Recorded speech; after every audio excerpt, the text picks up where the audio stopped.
So welcome back again mga kanitib. So welcome kayo dyan sa ating native chicken Gregory native chicken backyard mga kanitib. So ngayon mga kanitib is to dito sa amin mga kanitib or 12 noon.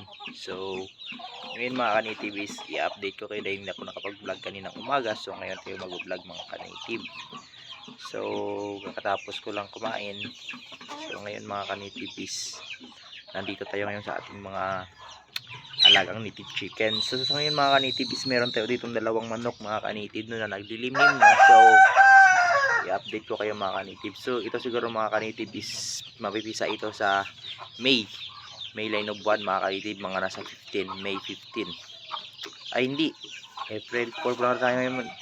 Line of 2 pala ng April mga kanitib, mga 28 yan. Kasi 5 tayo ngayon eh. 5 ba tayo ngayon? Ano ba ang date ngayon mga kanitib? Check natin mga kanitib. Anong date ngayon mga kanitib? Ay 6 sa ngayon mga kanitib no? So siguro mga 27, 28 dyan mga kanitib mapipisa sila.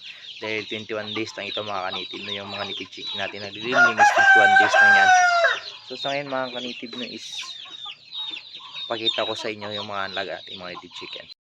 So yan mga kanitib no? So ito yung ating mga alagang native chicken mga kanitib is yung iba is nasa labas mga kanitib. Then dito is ito lang sila. Then yung mga tandang natin. So marami tayong tandang ngayon mga kanitib. So kahapon mga kanitib is may kumuha sa atin na isang pulis ng isang tandang. So ibinenta natin mga kanitib no. Yung isang kulay pula natin kagaya nun mga kanitib yung kapatid niya. So binili niya ng sa atin mga kanitib 450. So pag tandang mga kanitib is by pieces, yung pag ko mga kanitib is hindi by kilo dahil nalaki ko na yan sila. So yung feeds na nagastos natin is para maibalik mga kanitib. So ito yung ating mga feeds dito mga kanitib yan, balde-balding mga feeds. So okay yan lahat mga kanitib yung nagastos ko dyan. So yun mga kanitib, so nandito wala pa tayong itlog dito, and dito wala pa rin, dyan wala pa rin.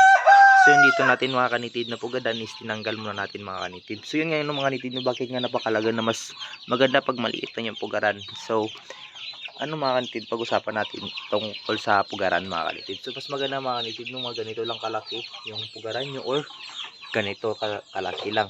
Mas maganda ito mga kanitib no, itong pot na ito dahil sure mga 90% mga kanitib na mapipisa yan lahat. 90%. So yung matira lang yan mga isa, dalawa yan. So maganda talaga mga kanitib no? Hindi bababa sa 10 yung mga pisa ng mga native chicken nyo. So yung sa akin mga kanitib no, yung dito ko nabuto mga kanitib is umabot ng 18 pesos.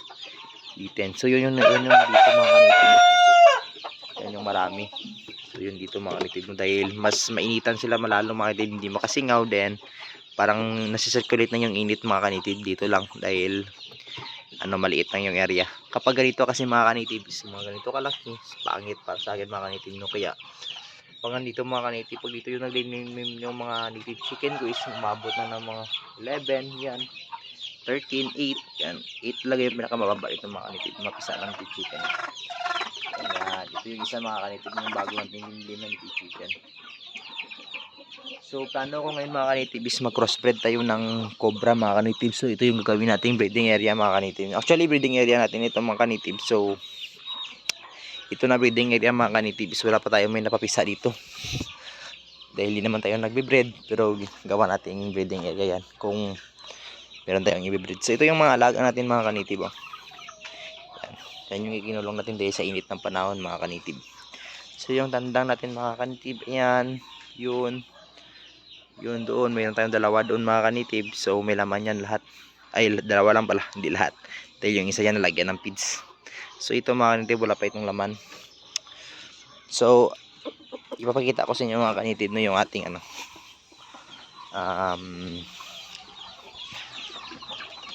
area, kung gaano kalaki yung area natin mga kanitib. So ito yung area natin mga kanitib. As you can see naman mga kanitib na ganito kalaki mga kanitib is di ko alam mga kanitib kung ilang square meter ito mga kanitib no, itong area natin. So feel ko lang mga kanitib is umabot siguro ng 600 square meter siguro mga kanitib. Mga kanitib So ito yung sinasabi ko sa inyo mga kanitib na nagpisa ng 18 yan. Nihalo yan mga kanitib na 8. Yung pisa ng ano, yung mga maliliit yan mga kanitib, yan yung mga halo niya. So parang naka-incubator lang tayo mga kanitib, no. Yan. Yan na sila kalaki mga kanitib. So napisa sila noong ano mga kanitib. Meron yan date dito eh. So yung date dito mga kanitib. Here is yung date mga kanitib.